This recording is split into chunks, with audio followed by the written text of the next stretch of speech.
Welcome to The Romantic Side of Suspense with Sarah Hemmerker. In each episode, she'll talk with your favorite romantic suspense authors. They will take you behind the scenes of the writing process, giving excerpts from their writing, and share stories about their writing life. Cage, The Sixth Commandment by Charlene Amsden. She can't remember who tried to kill her. He's the only one who believes it wasn't random. Once a relentless investigative journalist, Trina Vaughn now hides behind leather jackets and revving engines, recovering from a shooting that stole her memory and nearly her life. The cops say it was a mugging. Trina's instincts say otherwise. Martin Cage Kincaid, an ex-con turned part-time pastor, sees what others won't.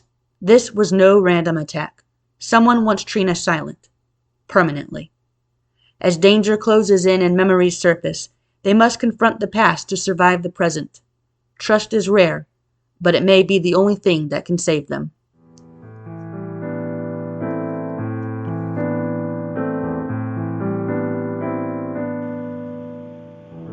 On this episode of The Romantic Side of Suspense, my guest is Charlene Amsden, who is a storyteller, coffee enthusiast, and devoted follower of Christ. So welcome to my show, Charlene. Hi, thanks for having me. So you talk a little bit about in your bio that you're a former elementary school teacher, children's ministry leader. So why romantic suspense? I mean, it sounds like you could have been writing children's books instead. So why made you start writing romantic suspense? Probably the same thing that made me teach. I like action. I like suspense. I like tension. You never walk into a classroom 2 days in a row and have the exact same thing. It's always different. It's always changing, even if it's the same people. And I was writing the sweet romances, but they did not hold my attention. And if they didn't hold my attention, how did I hope to hold a reader's attention? Right. Yeah, so you switched to, of course, romantic suspense, which is the best genre ever. I think so, too. It's what I read, so why shouldn't I? I actually didn't think I was smart enough to write it. Oh. And then I started, reading other people's and taking them apart, and I took a class on plotting, an in-depth class. Mm-hmm. It was amazing. I walked away with a 67-page outline, which is basically the first draft. Yeah. So, and in my head, I always create powerful, Christ-loving men. I want them to be the center of my story. And that works really well in suspense, Christian suspense. Yes, definitely. Because that's where their strength comes from. Mm-hmm. So what does your family think that you're writing romantic suspense? I mean, that's a little bit of a switch from sweet romance. My family has always been my biggest supporter. I don't even have words for, unconditional positive regard comes from my family towards me almost always. And I'm not telling you they think I can do no wrong, because I've been yelled at. Yeah. But when I decide to try something new and creative, nobody questions me. Nobody says you can't do it except me. They all go for it, give it a try. And my sister Carol and my husband, most especially my husband, are 100% behind me always.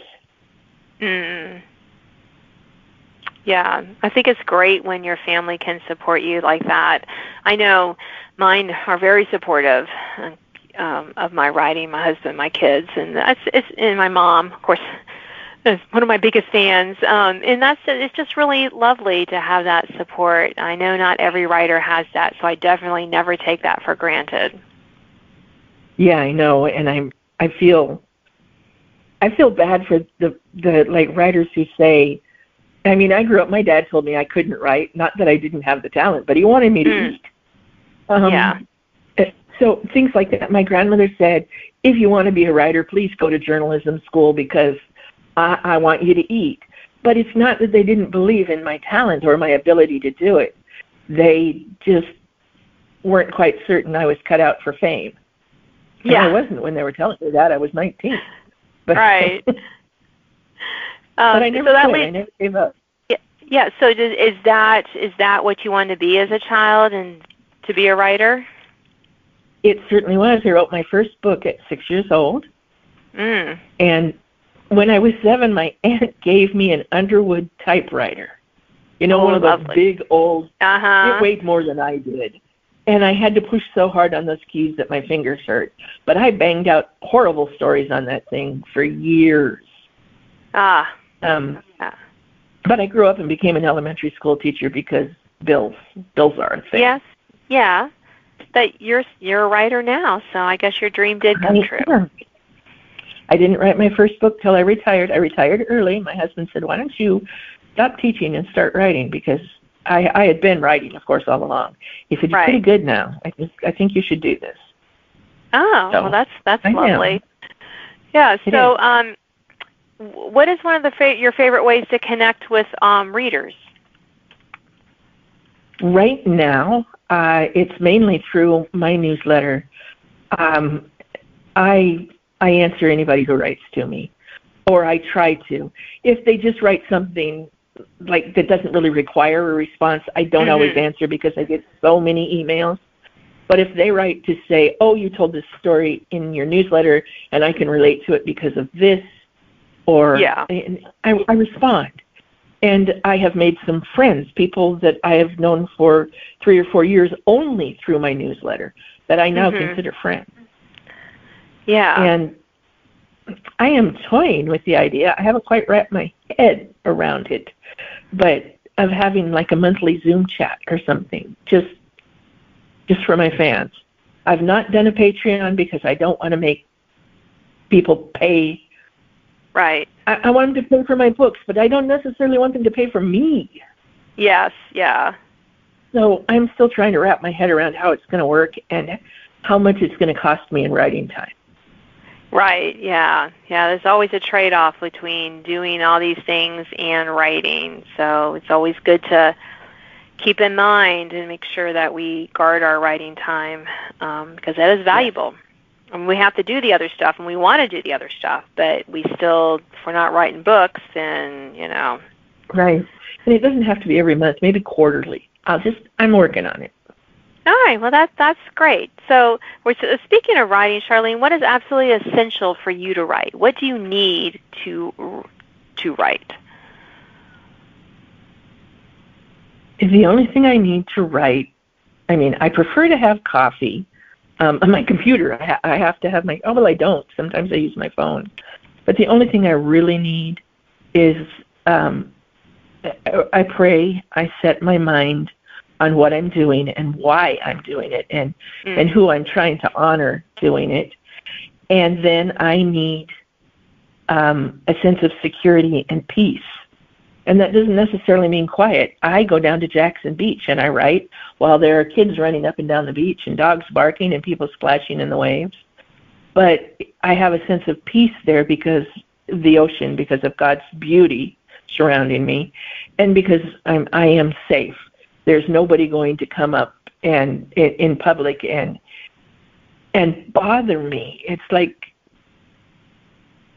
if I was out of the car on the beach, people might come talk to me. But if they see me in my car working, they just walk by. Yeah.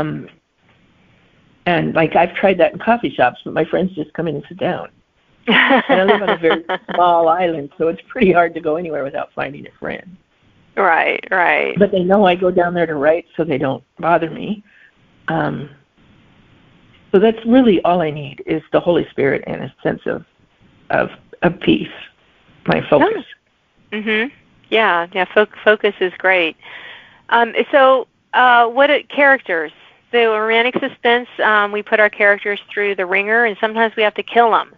So have you ever regretted killing off a character, and why?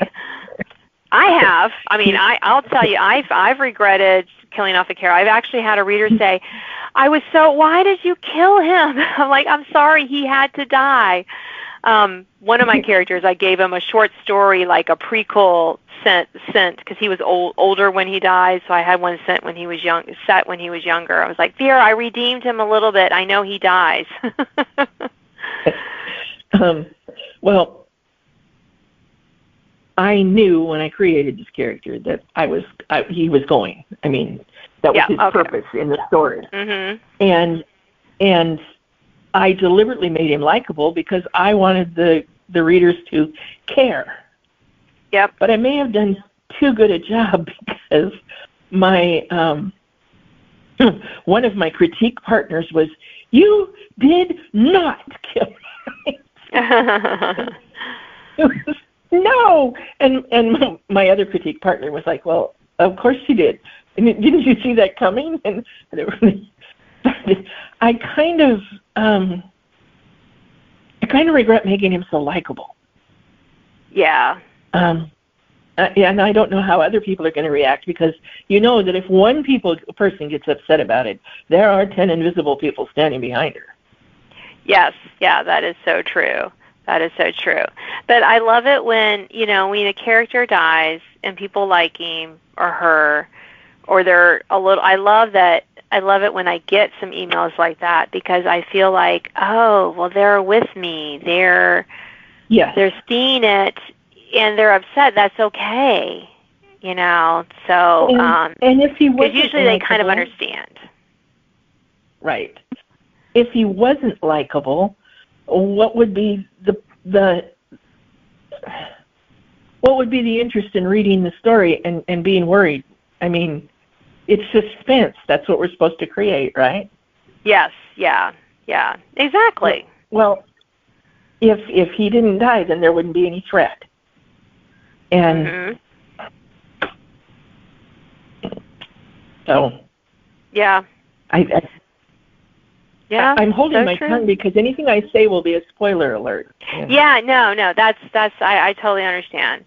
So we'll switch to titles. How do you title your books? How do you come up with those titles? Blood, sweat, and tears. I just called this book Cage for the longest time.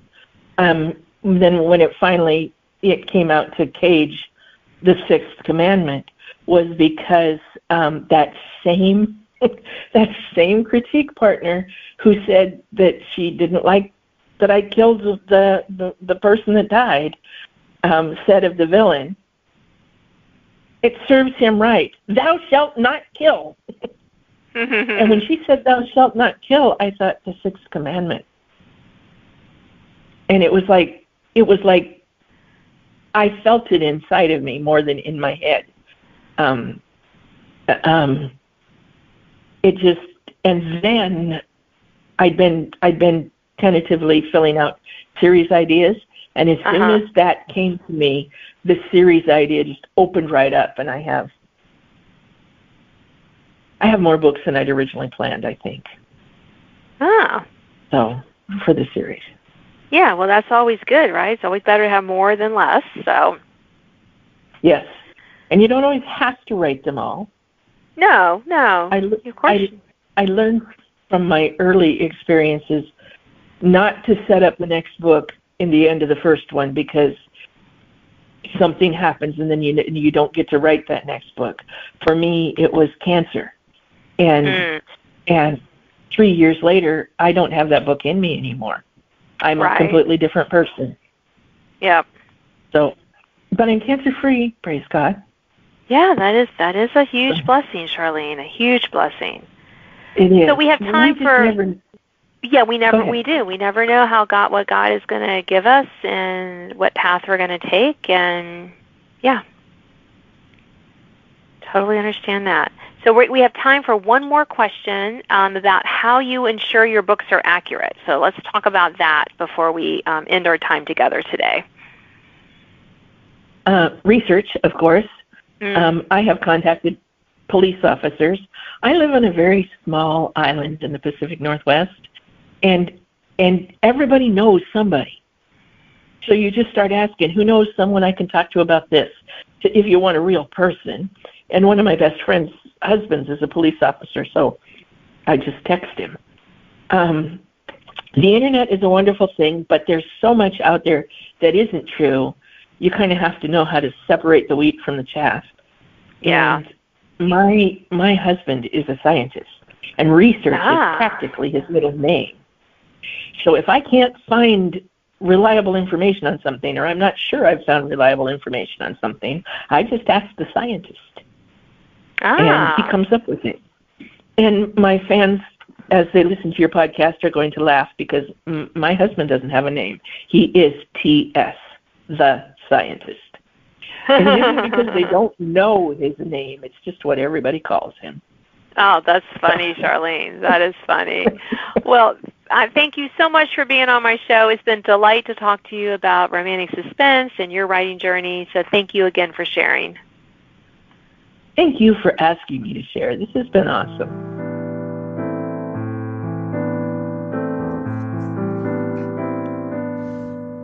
Now an excerpt from Cage, The Sixth Commandment, by Charlene Amsden. Trina. The camera never caught what mattered most. The sweat on a man's lip, the twitch of a nervous hand, the second before something went wrong. Trina Vaughn stepped into the Cedar Haven Garden Center reception hall, 2 steps behind KBRN cameraman Terrence Decker, already strapped into his beloved camera Black Beauty and recording. She'd held the glass doors for him, and now it closed behind her with a quiet bump. Decker whistled low. Oh, wow. This food's as spectacular as the venue. I gotta get shots of this. He veered for the buffet, oblivious to the guest or the event. Typical. Trina followed, heels clicking on marble, already regretting her trendy espadrilles. Deck, we're not here to eat. She struggled to keep her voice low and yet scold convincingly. Deck braced his feet and panned the buffet end to end. We've got time. Gotta catch the ambiance before the high muckety-mucks start speechifying. He plucked a crab canapé and popped it into his mouth. Grab me a couple deviled eggs, will you? Trina rolled her eyes but snagged 2 eggs, and a canapé for herself. Try to act professional even if this is fluff journalism. You're allergic to joy. Deck pivoted his lens to the soaring glass windows. Look at this place. Flowers, champagne, sunlight, even the ceiling sparkles. Trina took a bite and chewed. The creamy crab mixture melted on her tongue but didn't dispel her frown. It must cost a fortune to air condition this place. Deck grinned. What would it take to make you happy anyway? She glared, aware he already knew the answer. Real news, she said anyway. Corruption, crime, murder, something that matters. This? She swept a hand at the crowd. This is rich people congratulating themselves. Poor people like flowers, too. Trina didn't laugh. You think this is journalism? Decker shrugged. I think it's a paycheck. I've got a wife and kid to feed. She was about to retort when something snagged her attention. A waiter by the punch table, mid-20s maybe, pale, sweating, shirt stained, tie dangling like it had taken a dive in the punch bowl, and his red shirt front seemed to confirm it. He set a full bowl down, almost crushed a stack of glass goblets doing so, with his head on swivel. Trina stepped closer and lowered her voice. Deck, check out that guy. Something's off. He followed her gaze. Whoa, dude looks like he lost a bet with a garbage disposal. Or worse, he's jumpy, distracted. That tie's soaked. Deck zoomed in. Yeah, I got him. What do you think? Drunk? Too alert and too twitchy. Something's wrong. We need to talk to him. Already moving, Trina said the last over her shoulder. Deck didn't budge. After the speeches, I have to get the stage set up on record. Trina hesitated. A tall woman in canary yellow stepped up to the podium as the band quieted. Cameras turned. Applause rose. Ignore this and I lose my job, Trina muttered. But my gut's screaming this guy is the story. Deck chewed his lip. Then your gut's gonna get us fired. He swiveled toward the stage, then snapped back around. Wait, he's moving. Trina followed his lens trajectory. The waiter shoved a tray of canapés into the hands of a startled guest, then made a sharp turn toward the back of the room. 2 men in bright green groundskeeping coveralls peeled away from the crowd and followed. What the? Decker muttered, already filming. The waiter glanced over his shoulder, then broke into a sprint. The gardeners sped up, and Deck bolted after them. Surprise held Trina for a moment. Then she kicked off her professionalism and nearly her shoes, dropped the deviled eggs, and tried to keep up. Of all the days to not wear sneakers, she gritted, dodging a decorative urn filled with peace roses. The crowd pressed toward the stage, paying no mind to the strange parade scurrying in the opposite direction. The music swelled into John Philip Sousa's Washington Post March. Of course, the world celebrated while she and her camera guy chased a punch-soaked rabbit down a hallway. This better be good or Deck will never forgive me. She rounded the corner as the waiter shoved open a door marked Employees Only and vanished inside. The two groundskeepers followed. Deck paused at the door. Trina barreled forward. Deck raised a hand to stop her. The hallway was dim, the air colder. "I don't like this," he whispered. "Feels wrong." "That's why we go in." She pushed out his arm. "Smells like news to me." "It could smell like a pink slip." "What if it smells like a raise?" He sighed, shifted his stance. "Fine, stay behind me." He lifted his foot and pushed the swinging door open, leading with his camera. Trina heard a pop, a sharp sound like a cork, but wrong. Too flat, too fast. Decker stumbled backward. He turned, mouth open, red stain blooming on his chest. The camera slipped sideways on his shoulder and bashed into the doorframe. "Run!" Thanks for listening to The Romantic Side of Suspense with Sarah Hammerker. If you enjoyed this episode, please leave a review. You can sign up to receive notifications of upcoming podcasts and listen to previous editions at sarahhammerkerfiction.com.